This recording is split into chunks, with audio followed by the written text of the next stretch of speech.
Ovo je velika radionica, kokošinjci, bok, svinjci, garažu u kojoj držimo drva.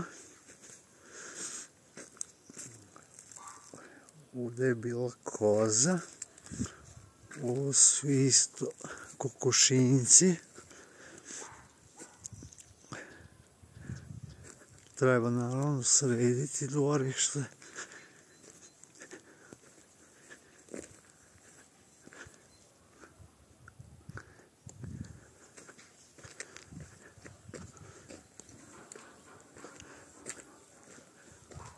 Ovo je prvo dvorište sa Letnjigovcem. Majstor Ferika od stare cigle je napravio sve sa radnim delom za kotlić.